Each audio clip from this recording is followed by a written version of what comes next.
Good afternoon and welcome to today's Mavs Edge Internship Spotlight panel. I'm David Powers, Assistant Director of Internships with UTA's Lockheed Martin Career Development Center. I assist employers with internship program development and direct our Mavs Edge internship program. I'm here with my colleague, Kimberly. Kimberly, would you please introduce yourself? Hi everyone, my name is Kimberly Garasky. I work in the Career Center as the Mavs Edge Program Facilitator. Thank you all for joining us this afternoon. We're very excited to welcome representatives from Lockheed Martin's internship program as our first spotlight panel. We'll meet our panelists in just a moment, but first, please be sure to check the Lockheed Martin event registration link, which is located in the chat section. Please make a quick visit there and register for this program so we can count your attendance. You may also begin sending questions to the panel at any time during the event. We'll choose several student questions toward the end, near the end of the presentation to cover. But let's get started by meeting our panelists, beginning with Lockheed Martin's Campus Recruitment Coordinator, Margaret Christian. Margaret, please tell us a little about yourself and your role at Lockheed. Sure, thank you so much. And thank you all for joining us this afternoon. As he mentioned, my name is Margaret Christian. I'm the Campus Recruiter for Lockheed Martin, managing the relationship between UT Arlington and Lockheed Martin. I manage a few different campuses. I recruit students no matter what the major is and no matter which business area you're interested in. So I look forward to spending time with you all today. Let's hear from our student panelists with some introductions, starting with Javier, please. Yeah, hello guys. My name is Javier Garcia. I'm currently a senior mechanical engineering student at UTA, and I've been a two-time intern for electromechanical engineering at Missiles and Fire Control, Lockheed Martin. And so my first rotation was at Grand Prairie, and my second rotation has been virtually for Orlando. So it's been great. I'm on my last semester and just really looking forward to graduating and work full time. All right, my name is Chunso Daniel Kang. I go by Daniel for anyone makes it easier. I'm a sophomore at Georgia Tech. I interned for MFC Orlando, Lockheed Martin, last year as a freshman. And I'm an SOS member. And unlike Javier, I have a couple years before I work for Lockheed, but I'm looking forward to it too. Hello, everybody. My name is Chinedu Okoye. I'm currently a senior, just like Javier, but at Texas Tech University, currently studying computer engineering. And I'm a two-time intern, also like Javier, but I actually intern as an electrical engineering intern. Excellent. Thank you all again for being with us today. Before we get started with the questions, I'd like to turn the presentation over to Javier for a brief overview of the internship program. Yeah, thank you so much. I'll start sharing my screen.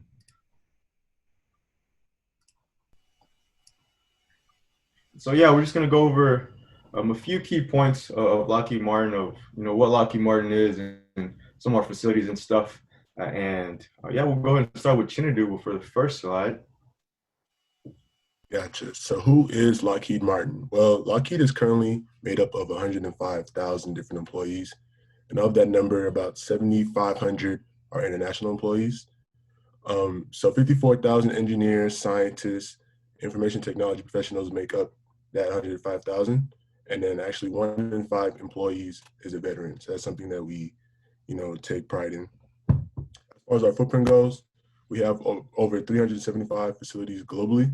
Our headquarters is in Bethesda, Maryland, but we have headquarters and 4 different business areas in different places such as Denver, Colorado, Fort Worth, Grand Prairie, and Orlando.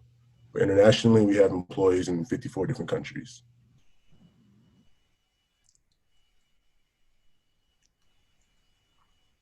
Okay, so where is MFC located? Lockheed has a lot of sites, and these are just the MFC ones. It's a lot, and it's by itself.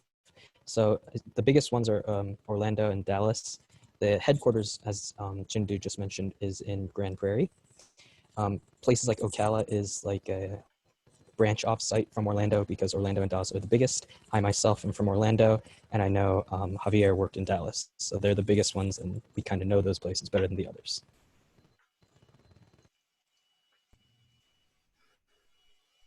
Yeah, and so why should I work for Lockheed Martin MFC? And so these are some of the main perks that we all get. And so the first row is for employees, all employees. And so as an intern, you are considered an employee. And so the second row is specifically for interns, and then the last row is for full-time. So not to cover every one of these, but I did want to just cover my favorite ones.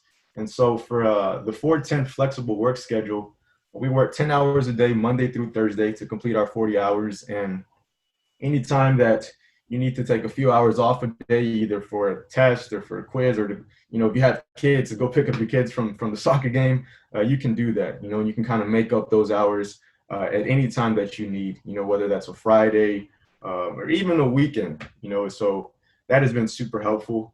And so the other one has been the one that I'm going to be getting when I go full-time would be the Invest in Me program and the Education Assistance. So the Invest in Me program is basically for college new hires.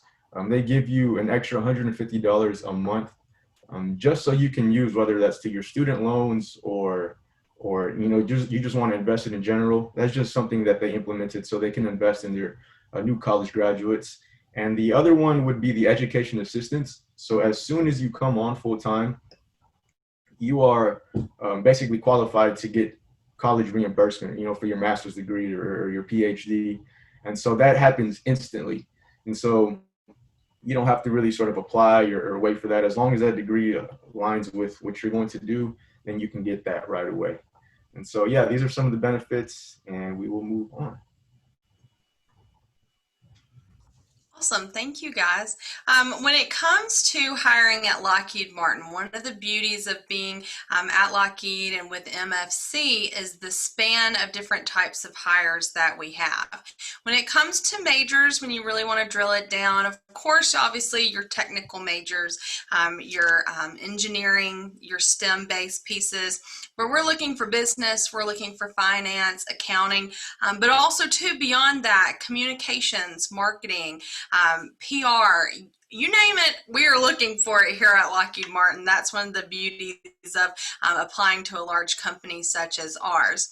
My suggestion is, based on the major that you are currently working through the curriculum of, is when you get to the point of applying for positions at Lockheed Martin, when you go to that hiring site, take the opportunity to expand your search based off of not only your major, but also different skills that you have based off of that major, what you have acquired, but whether in the classroom or through other experiences. Don't limit yourself. We have some extreme limits here at Lockheed Martin, but don't put yourself in a box. Definitely take the opportunity when it comes to your major. I've even seen English majors who were hired at Lockheed Martin. So definitely take the opportunity to really expand your search, even though you're looking at Lockheed.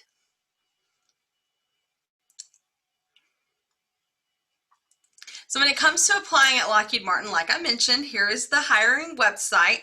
One trick of the trade that I have learned over the past few months is, for some students, when you're using that search bar section, when you put in a skill or when you put in a major that you are looking for, take the opportunity to confirm that that city, state, zip, make sure that it has nothing there. Because if you're located in an area and it picks up your location and you look for, let's just say marketing, you look up for marketing. Well, if there's no marketing positions just within your radius, it shows you no other opportunities with Lockheed Martin. If it is cleared out though, it's going to take you to an opportunity where you're able to see all of the marketing opportunities at Lockheed. Once you get past that search piece, you can also filter. So even if you're looking for a strictly virtual opportunity, something beyond those points, if you're looking for strictly internship or full-time or different pieces like that, you can filter out. If you're looking even for a specific state, if you're wanting to be in Texas, or if you're wanting to go to one of those other locations that they spoke of earlier, use that opportunity to filter, because we want to make sure that you are matching and you are taking your time, you are matching to an opportunity that is the quality that you are looking for.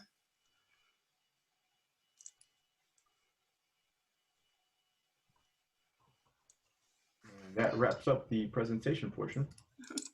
Excellent. And just a reminder that you will find links to that search site in the comments section. And again, I want to bring your attention to the registration link as well. Please be sure to let us know that you were here. We're about to dive into questions. First, we'll hear from our student interns, and then we'll spend some time with Margaret, and then obviously we'll take some questions from the chat as well. But let's start, Javier, please, if you would. I know you gave us an introduction at the beginning, but can you tell us a little more about your role, your specific role and responsibilities in your position at Lockheed? Just some of the things that you saw and experienced there.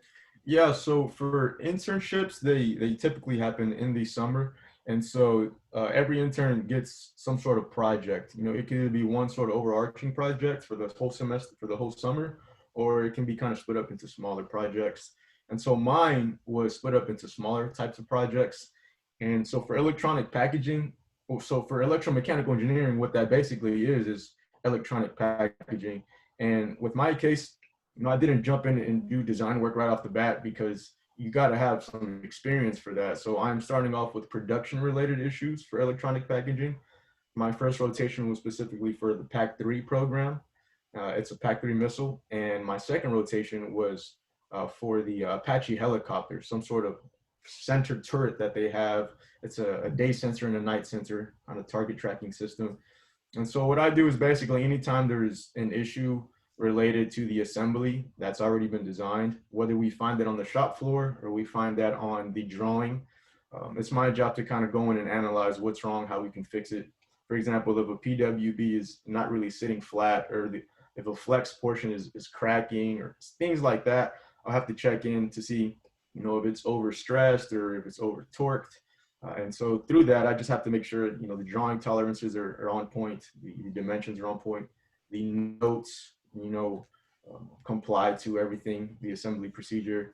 And I do tolerance stack analysis to just make sure everything is fitting right. And so that's currently what I'm doing at the moment. Thank you. Very relevant, very relevant work to your future career. Wow. Helicopters, Apache helicopters, it's impressive. Daniel, do you mind to speak next about your current role and some of the responsibilities? So sorry if I cut out Georgia Tech Wi-Fi, but so I was a software engineer intern, and it was my first intern, and it turned out to be virtual, which was a little unfortunate, but still I was given like a project also. I can speak on what would have been done if I was in person and what I did as virtual. On virtual, I was given thousands of files. I'd say an overarching project, just full of thousands of files, and I had to run a static analysis tool which checks for bugs in the code. And I would, I mean, there were tens of thousands of bugs, and you just go one by one, and I just fixed as much as I could. By the end, I couldn't fix all the bugs. There's just too many. And if you're curious about what I worked on, it's the Green Wedge. It's a missile. It's an infrared tracking missile. And if I were in person, I would have gone into the labs. The software engineers also work in the lab, and I would have coded some of the information that you're getting from the sensors and how it's being relayed, if it's being relayed, and what to do once you get the information of where the other object is. And that's mostly what I did and what I would have done. Thank you. Yeah, it's outstanding that I've worked with many students and many companies that weren't able to transition their internship experience to a virtual experience. So it's great that you guys were able to continue on rather than having to pause the program. I think that's fantastic. Chinedu, you can wrap us up on that first question, please. Yeah, no problem. So as previously mentioned, I'm a computer engineering student. And honestly, I didn't really know if I wanted to go down like a hardware or a software route personally. So that's one thing I liked about my experiences with Lockheed. My first internship was purely an electrical engineering internship. And I worked in a secret area. We were in hypersonics, which is a newer program. So I can't really go into too much detail about it. But I liked it because I was able to directly work hand in hand with the electrical side of things. So at the end of my internship, you give a presentation. And during my presentation, I mentioned the fact that, I wanted to explore different options and, get like a better understanding of what I want to do in the future.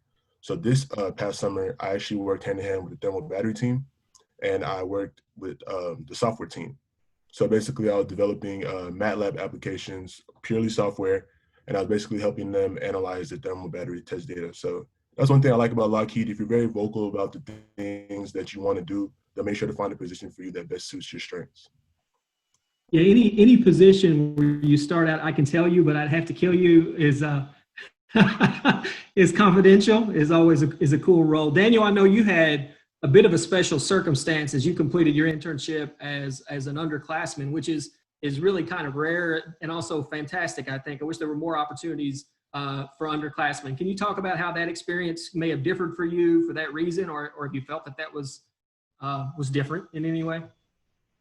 I mean, I think working there, they always said, I had a lot of questions, and I'd say compared to a sophomore or a junior intern, I can honestly say I would be lacking in some of the technical areas because I hadn't gone through some of the courses, but they were willing to kind of help me along the way more. And I think Lockheed is really great with helping people. I mean, I was really scared to ask because I thought I was personally lacking because as a freshman, I just didn't expect to get in the first place. But at the end of my intern, my manager said he hired me because he wanted to give me an early start in my career. So even if you're a freshman or sophomore, as long as there are people who are looking to provide the underclassmen with opportunities and an early start in their career. So I just tried, and you just have to try, and you're not lacking. And if you are, they're willing to help all the whole way. Yeah, I think that's great advice. One, it's great to hear that the questions were welcome, and I think it's super advice to apply. To give it a shot. Even as an underclassman, you never know. When we talk about that with students, job searches all the time, you don't know what you're up against, the field you're up against, how your qualifications may match, others, or what kind of competition you might see for a position. So it's great advice to apply. Give it a shot. You can't win if you don't play, right? So, can you talk a little bit, Javier, back to you, and we'll kind of circle around what the application and interview process was like. I know for a lot of folks, applications themselves can be tedious, and almost everyone is a little intimidated by interviews and all of that. Can you talk a little bit about your experience there? Yeah, so for me, it was a bit different than usual. I did not apply online. I had gone to a live Lockheed Martin event that was hosted on campus. It was a 2-day event. And so the first day event was basically coming and networking with different individuals who work at Lockheed and just sort of hearing presentations from VPs. And so it was extremely helpful, to just learn that aspect and learn that VPs will take their time to, to talk to students. And so we were able to network with them after. And so I had basically encountered a man that looked very familiar. And I had remembered that almost about a year ago, some man from Lockheed Martin had a basically information session, about electronic packaging. And I was just curious. It wasn't like applying or bringing a resume or anything. It was just information session. And so with going to this event, I had ran into that gentleman and sparked a great conversation through that. And little did I know he was the hiring manager for electrical engineering department. So that really helped.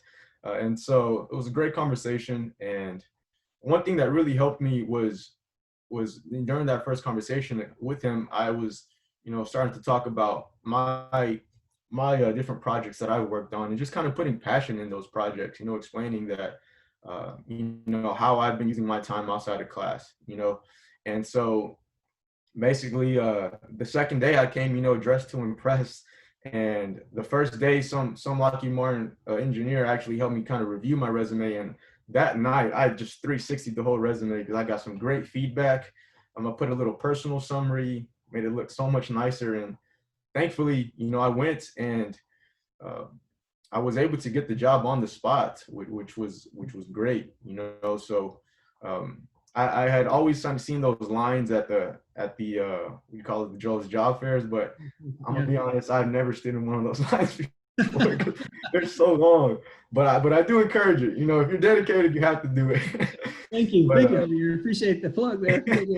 But the reason I like to share my story is because I really encourage people to really step out of the comfort zone and go to these events and go to the information sessions.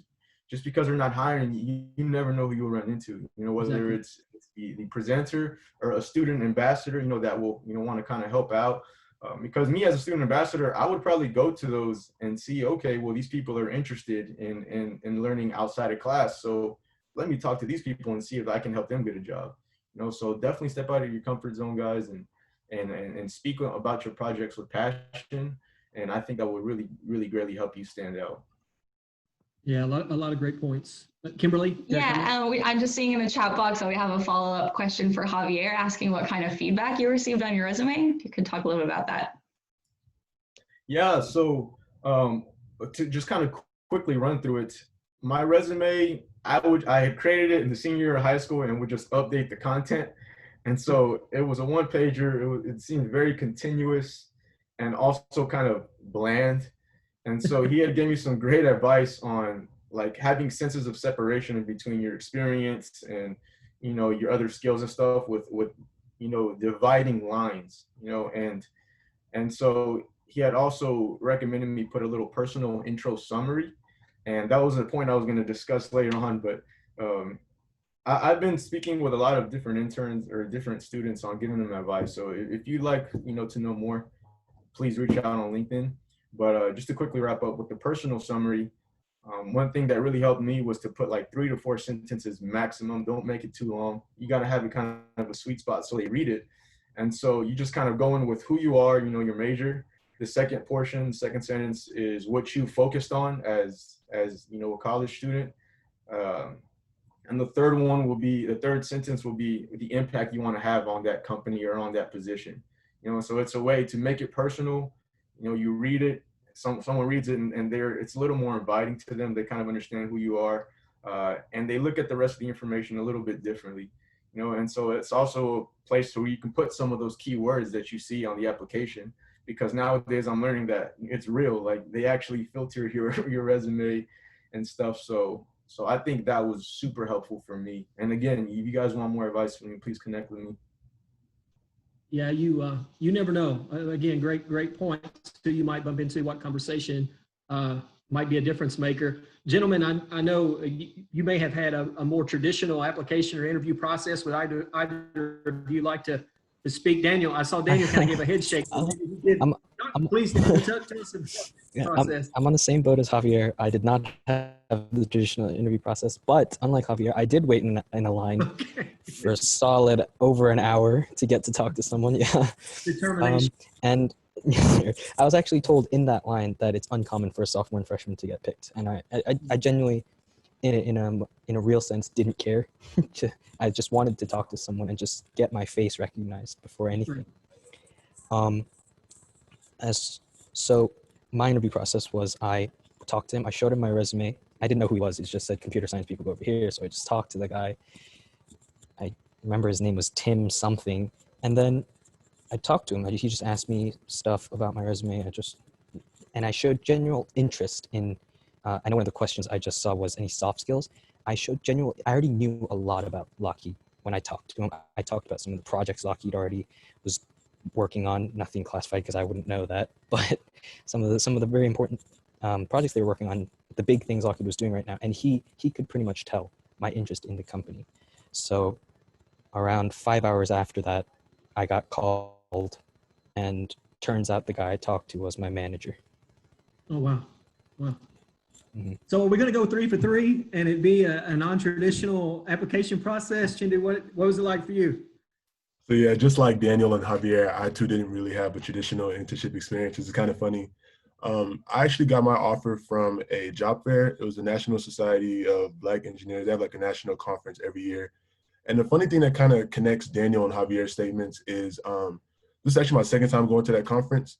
The first time I went as a sophomore. And so like as Daniel's mentioned, a lot of them don't really, talk to sophomores. They want someone with a little bit more experience. But I met a recruiter there that could tell like I had interest in the company. I knew about the company. So she was telling me like, get my LinkedIn, stay in touch. So over time we stayed in touch, and she let me know that she was going to the next conference. So, I bought my ticket, went to the conference.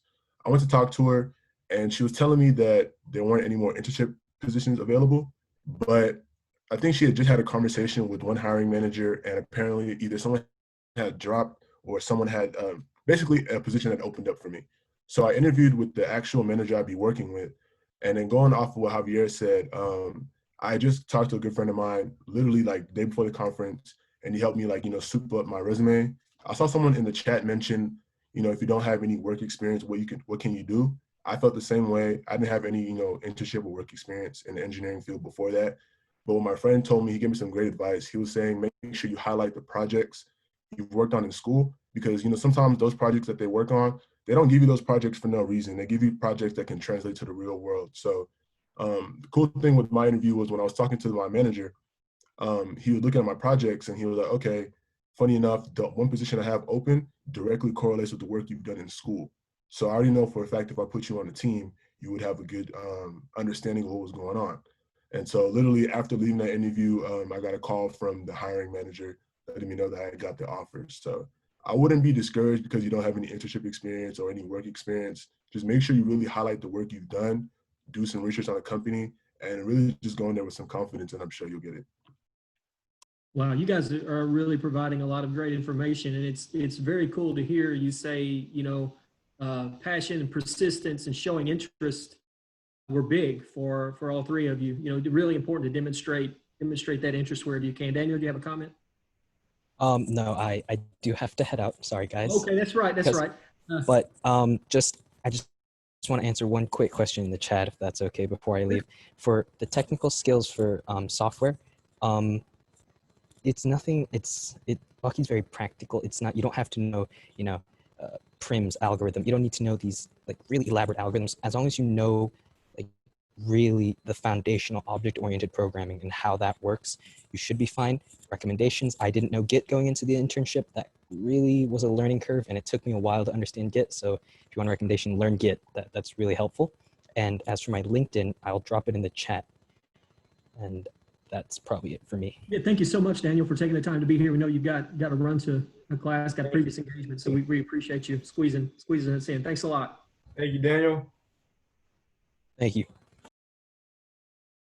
You know, so much. I mean, obviously, internships are designed to be learning experiences, or they should be designed to be learning experiences. And you know, I've heard from all of you that you've worked on quality projects. You know, a big part of the learning experience in an internship is the feedback, right? You know, talking to that supervisor, you know, the evaluation process, that sort of thing. Would either of you gentlemen like to talk about what your evaluation process is like, or how you're evaluated as an intern at Lockheed?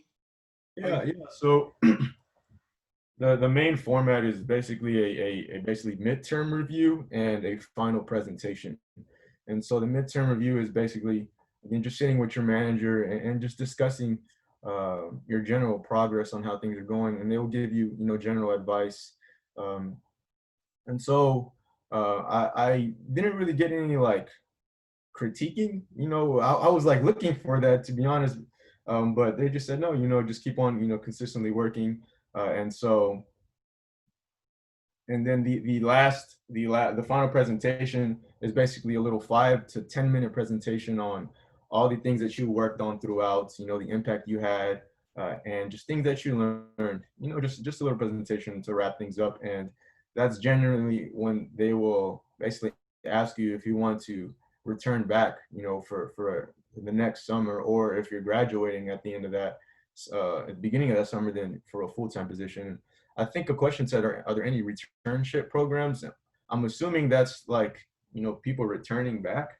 And so, yeah, that's how we get most of our interns, is from people who are already in the company. It's very likely that, you know, if you perform adequate at minimum, then you will get a returning offer. And so, yeah, but just to quickly wrap up, one thing that I would recommend is to keep constant communication with your boss at least one time a week, you know, just to kind of throw a few sentences in there of what your progress has been, what you're working on now. And so that way, you know, he's just always kind of in the know. You don't ever have to get too in detail unless you want to, you know, every now and then, but just kind of checking up every now and then is more than sufficient. And that's been, you know, enough feedback for me.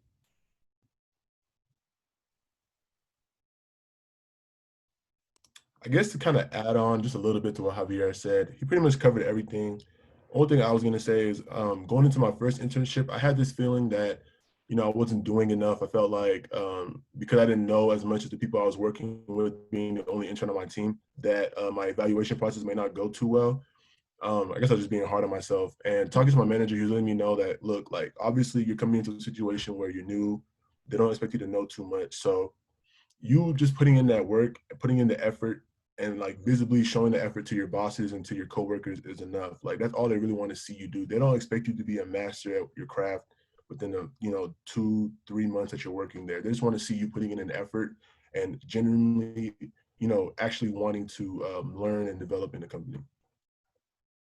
You know, I think everyone who engages in an internship, I mean, the hope is that you're going to get hired on full time, you know, by the organization, you know, following the experience. And I know we'll talk to Margaret a little more about that later on. But I was also curious with you gentlemen, how do you feel, in what way do you feel like you've grown the most? I mean, I know you're both two-time interns, right? You've been I don't know if that's 2 semesters or 2 years, but can you talk about personally, professionally, skill-wise, in what areas have you grown most as a result of this experience? One of the main ways is learning how to really bug engineers on getting your stuff approved. You know, anytime you want to get something changed through the system, like a request for change, basically an engineering release, you have to kind of go through this long process of every different engineers checking off on your project. And so through that process, you have to basically present these changes in front of a board. And so that's basically all the top level engineers of materials and processing, of mechanical engineering, electrical engineering. They're all sort of critiquing your change, to see if it's qualified. And so with standing up there in front of those engineers and kind of explaining my resolutions and stuff, it was a little intimidating at first, but for them to just kind of be open to hearing me out and letting me know I did a great job. It was so great to kind of practice that presenting my engineering changes to a group of very important engineers in the company. Right. That public speaking aspect really, I practiced that a lot. So that would be the main one for me. And then for me, honestly, I don't know if I mentioned this, but that first internship I had with Lockheed was my first internship ever. So that was my first experience working in like a professional setting, outside of school. And I really learned a lot. There's so many like life lessons that you learn from that experience. I guess some of my key takeaways, what can I dial in on? I would definitely say that you shouldn't be afraid to bug people about your future, because one thing I realized is that everyone is very busy. Everyone has their own things going on. And if you finish the work that you're given, or you're not interested in the work that you're given, or you want to do more, they're not just going to give it to you. They're not going to know unless you speak up about what you want to do and be very vocal about it. That's one thing I kind of struggled with my first internship. They would give me work and I would quietly finish it and just sit there kind of twiddling my thumbs because I didn't want to, interrupt anybody. People seemed like a lot busier than I was. But I talked to one of my buddies at work, and he was telling me like, look, you're in control of your future and no one else is. So you have to, take the necessary steps to speak up and say, hey, I'm interested in this. Can I take part in this? Or, hey, I don't really like what I'm doing. Or, hey, can I do this? And that's one thing I learned. As I mentioned at my final presentation, I mentioned like, although I like the work I've done, I do want to move to more of like a software role and see if I like that more. And me actually speaking up about it is what put me in the position to do what I did this past summer. So that's probably my biggest takeaway from that. Like, don't be afraid to speak up about what you want to do and the person you want to become in your career.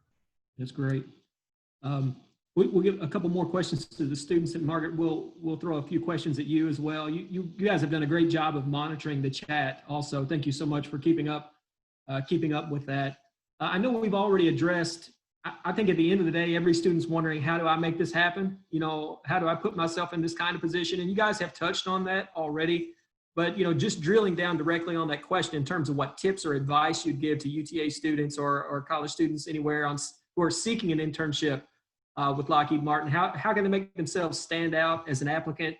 Again, you guys have talked about being persistent, going to the events, following up, showing passion, or anything else that you would add to that, which are all great points.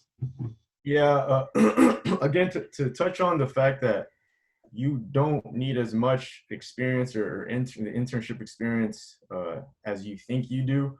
I know students who intern right out of high school, like that summer before even going to college. Like had an electrical engineer on my team who, again, he's never been at college, and he's working at Lockheed Martin, working on very impactful things. Intelligent young man.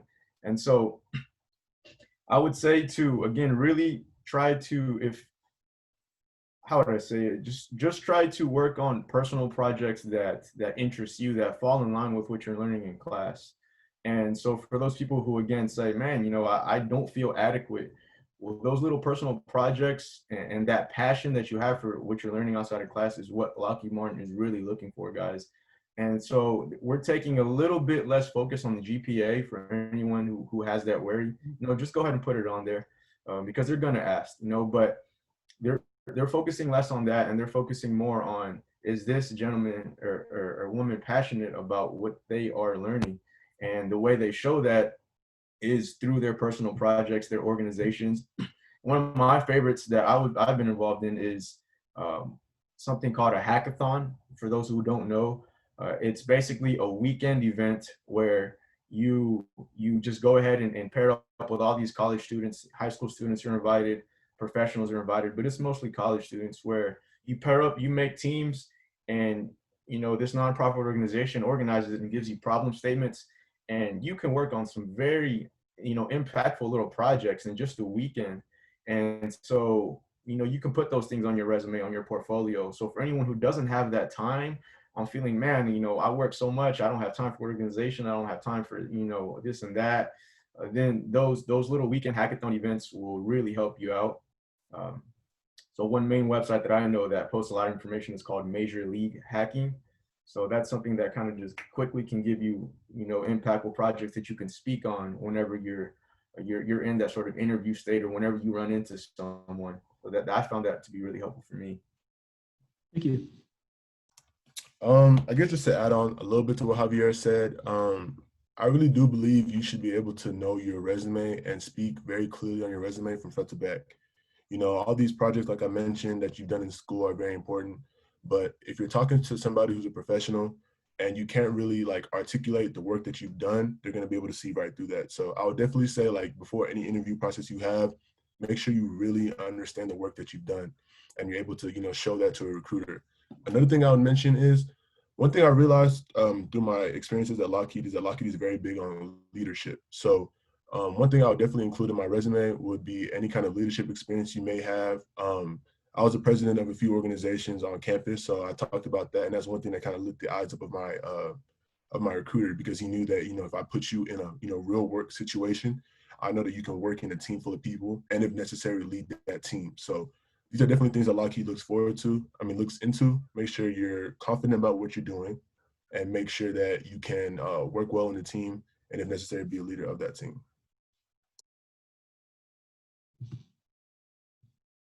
Thank you. Well, one thing that I can see in terms of you guys' professional growth and development, this panel has been no sweat for you. I don't see any nerves. Now, are you talking about public speaking and some of that earlier, but I've been really impressed with your approach so far on the panel. This is probably my favorite question. What do you know now that you wish you had known before you started your internship that would have made a big difference for you? What do I know now that I wish I would have known? I guess I would cover two quick things. The first one was that, again, I had assumed that I did need a lot of experience. And so I didn't start to look for LM until, after I got my first internship. And so I didn't know that I could shoot for the stars and potentially get it. I thought I would have gotten, cut off quickly. And so for the first 2 years of college, what I had done was I had gone to every single engineering career fair, every semester that they had. And in a way, I was cutting myself short, but either way, I wasn't trying to apply. So, because I was trying to have a little adjustment period in college before I started to work. But what I would do is I would go to these career fairs, and I would go to the different companies that I had liked and basically ask them for advice and basically say, hey, I'm not really applying here today. I'm just really wanting to know on what I should be doing. I would love for you to look at my resume and see what I'm doing right and what I could be doing better. So by that time that I was ready to come dressed to impress, I had everything I needed. I knew what I needed, instead of kind of going in there blind. And so that's how I got my first internship, which was at Delta Steel Technologies. It's in Irving. And basically I just gone up and again, dressed to impress, knowing all the advice that I had received from others. And I was able to just snag that internship also, kind of on the spot. And yeah, that was kind of one thing I wish I would have known. Again, sort of knowing my worth, knowing that I don't need all that experience. I know we're hammering that, but you know, we're just really trying to encourage people, you know, that you have potential, you know, in yourself. So believe in yourself and discuss your projects with passion, and people will really, you know, kind of follow that energy. The other one quickly was that, again, if you're a mechanical engineer, that doesn't mean you can't work for M&P or test engineering or you know, systems engineering.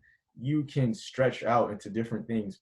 Lockheed Martin sort of likes and appreciates that you're willing to do stretch goals and willing to, again, kind of just expand your knowledge and sort of jump into the unknown with an understanding that you will give it all to learn it. You know, so again, if you're young and you're coming in, you feel like you don't know what you're doing, it's okay. As long as you show that you're willing to learn, then you will be fine. Yeah, and I guess for myself, I really just want to reiterate what I said earlier about, you know, not speaking up enough during my internship. You know, that's one thing I always look back on. Sometimes, you know, I feel bad that I didn't do it, but sometimes I appreciate it because, you know, I learned a lot from not doing it. Because one thing I'll say is that, like Javier said, Lockheed's a very big company, and there's a lot of different stretch projects you can do. If you're working in maybe test engineering, but electrical engineering really interests you, if you talk to the right people, they can put you in those shoes to do those type of things. So my issue was that I was interested in a lot of different things, but like I was just, I don't know if I was shy or if I was just not like, you know, I just didn't want to interrupt people, I guess how I was raised, but I just didn't want to like, you know, interrupt people and say like, hey, like, although the work I'm doing is cool, I would rather like have, you know, a little bit more on my plate, you know? And that's one thing that I did differently in this virtual internship that I had this past summer. And so, you know, once I finished the work I had done, since it was a shorter internship, they gave us a little bit less work. And I was telling them like, you know, I'm an experienced intern, and I've done this in my schoolwork, you know, can I get a little bit more on my plate? And they gave me a lot more on my plate, to the point where they had to even extend my internship a few more weeks just so I could, you know, finish all the work that I've done. So I wouldn't have had an opportunity like that if I didn't speak up. So I definitely say, like, don't be afraid to speak up and, you know, be persistent about things you want. I really wish I had known that before my first internship, especially because it was in person compared to this virtual one. So. Excellent. Margaret, I've noticed you've been killing it in the chat. You're killing it in the chat. Really appreciate it. The chat's blowing up and I see all your responses. So I do want to grill you with several questions though. I know there are a few things that we know would be best for you to address. One thing I was curious about, Javier and I have talked offline about the fact that, as we mentioned before, Lockheed was able to transition to a virtual internship, you know, where a lot of folks may not have been able to. And I understand and value what it takes to do that. That's a big deal. But I was curious if you wouldn't mind to talk about how the pandemic in general may have affected your internship program, and maybe share anything that you're able to about, you know, any changes or status updates or anything like that. Sure, absolutely. You mentioned it. We were very grateful to be in a situation where we did not have to turn down any of our planned internship opportunities with students. The way that we had to look at it was, first of all, if a internship could go virtual, should it go virtual? Is that the best opportunity? So we had to make those decisions first. Beyond that, we did have some students who were on site at facilities. We did have to work around the local laws and CDC enforcements because everything was different across the country, as you all know. So students, especially that were coming from specific states to Florida at that point in the year and in the COVID situation, it was, if you were from specific states, you had to quarantine for 14 days in the state of Florida before you could actually go to any facility. So we had to work. There was a lot to be worked through. It was a huge pivot. But again, the goal was, let's not lose any. Now, if there were students who decided, oh, okay, so I am going to be able to go to the facility, I'm not comfortable with that, that was their decision to make. They had the right to turn down that opportunity. What we saw a lot with the virtual internship opportunities is that students were able to complete those, but they were able to stay at school or take additional courses, stay at home, whatever they needed to do personally, given that we were in the middle of a global pandemic. But a lot of them, we were in a situation where we could extend them into the fall semester and continue them on that virtual level. So that was something that in a regular situation, it might not have been the case because those students would have needed to return to school. So that was definitely an opportunity. With COVID, if I could say anything about what's going on, you really had to take your lemons and turn it into lemonade, and you had to do it really quickly. So we had to work around that, and it was workable, and we were gracious to be in a situation where we could do that. But for the ones who were on the facilities, just so that y'all know, they did have to get scanned as they went in, get temperature checked. They couldn't be in the facility every single day, so there was a little bit of balance of whether they were in the facility or out of the facility, just like with our full-time staff. Beyond that, we issued masks. We were all given forehead thermometers, pieces like that. And the interns were also given the opportunity for, any type of mental health need or any additional connection, that we were able to help with that too, because COVID affected a lot of things, much more than just, those who got it. It took to a lot of different levels. So we wanted to make sure that everyone was taken care of as best as possible. Thank you. I wanted to touch on that if I can. So yeah, the fact that Lockheed Martin, was able to really just kind of power through this pandemic and still allow us interns to, to make an income and to support our families, I think was extremely huge, right? Just this whole summer, I felt extremely blessed because I know there's so many individuals who did not have this opportunity, and so I know it's a little personal, but man, it has helped me and my family out tremendously, and so how they say those sayings are like, get yourself a man who can like start a campfire. Well, this is like, get yourself a company who can power through a pandemic. Who can manage a virtual internship? I love that. That's awesome. And I know the whole goal with the internship program, I'm sure, is to create a talent pipeline and to bring people on full time. Margaret, I know you fielded this question in the chat, or I've seen something similar pop up, but can you talk about what that pipeline looks for you and how you use your internship program to do that? Sure, absolutely. Especially we knew that this year we would have some additional humps to get over because we are not on campus recruiting. No representative from Lockheed Martin is working at a recruiting capacity on campus until fall 2021. So with that, if our interns had positive reviews and they were able to move forward to receive an invitation to move to a full-time status, we worked with them individually on those pieces. We did open up the intern redeployment tool as well, because some students were very interested in continuing work with Lockheed Martin, but now that they had that experience and they had learned so much more about Lockheed Martin, they wanted to be with either a different business area or in a different city, something along with the lines with that. So we did have hiring opportunities through that intern redeployment tool as well. Also, beyond that, we tried to integrate our interns and make sure that they were part of opportunities with the UT Arlington Lockheed Martin Day as well. Thank you. And I know we've also had some questions, or I've seen some questions pop up around the best time to apply, or what the timeline looks like, or what your recruitment calendar looks like. Can you speak to that just a bit? Sure, absolutely. As we say at Lockheed Martin, apply early and apply often. So to all the questions that are in the chat box of, do I apply to multiple jobs? Yes. So Lockheed Martin has a lot of baskets. We want to put our eggs in all of the baskets. So make sure that you are maximizing your opportunities. Again, we have 5 business areas that we are hiring for with all of these positions. So you might see a position that is test engineer associate internship. Well, you might see that posted 3 or 4 times. Well, it might be one for Aero, one for MFC, one for, so you need to take the time, yes, apply, put your application out there as much as possible. Y'all know the student spoke to it. The application process for Lockheed Martin is not a long one. It should not take you more than 15 minutes to apply for a position at Lockheed Martin. The other thing too is we are loading positions onto the site on a continual basis. If you go today, you don't see anything that, you maximize your search, you work through your skills, you work through your major, you work through your minor, you work through all these things. You don't see anything. That's okay. Check back on Monday. Obviously we need to do as much as students right now to maximize our opportunities.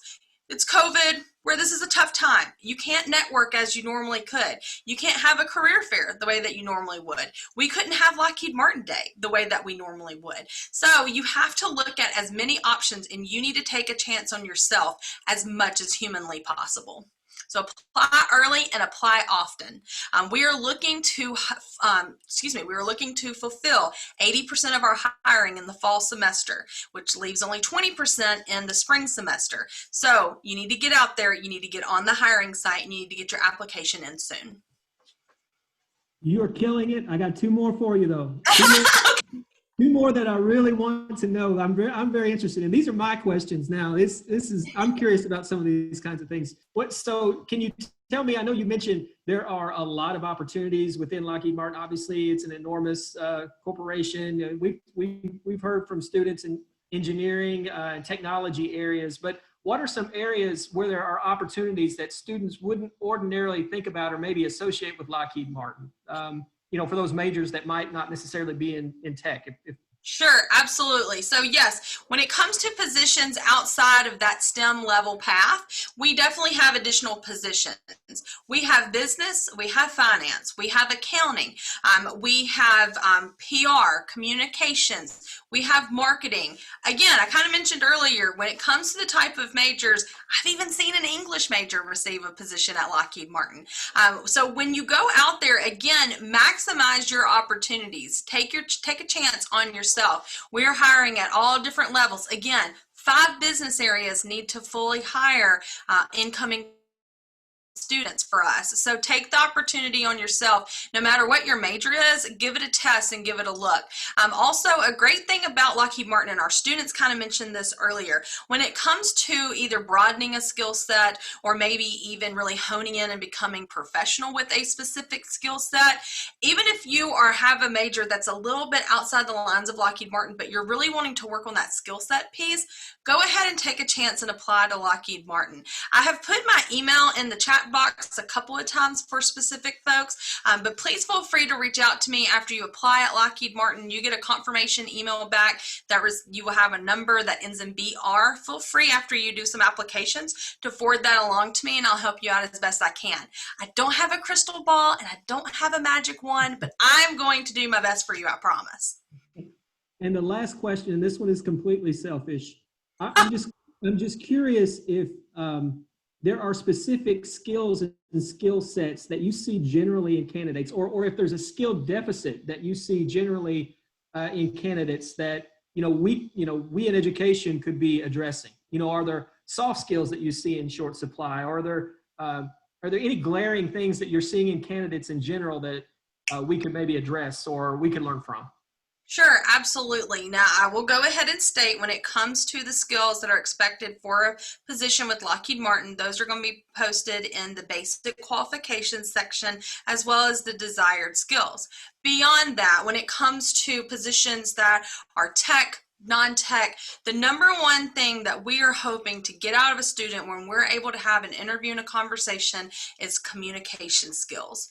I know sometimes it's a little hard, especially right now, over the computer to really express yourself through that camera, or really to put into writing the best way to describe yourself. We're just not even a little bit, we're a lot bit limited right now.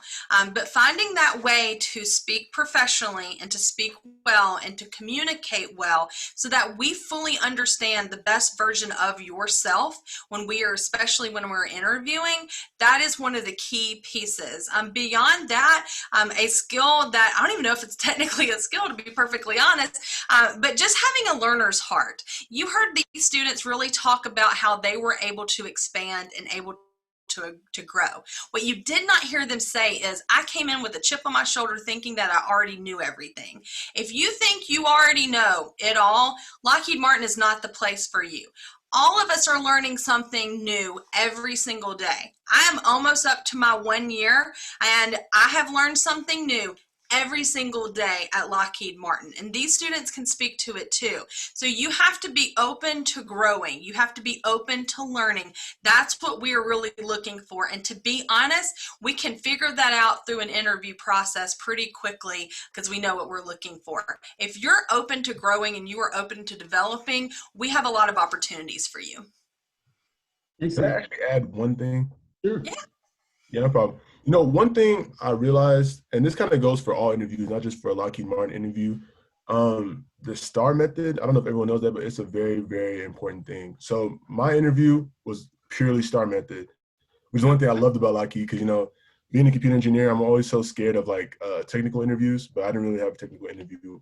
But the STAR method is something that's not really taught in school too often, but it's a great way of articulating your skills and articulating how you've grown through different experiences you've established in like work and in school. So for anybody listening who's getting ready for any type of interview, whether it be with Lockheed or any other company, please research the STAR method and understand how you can tie your own personal experiences to that method for your interviews.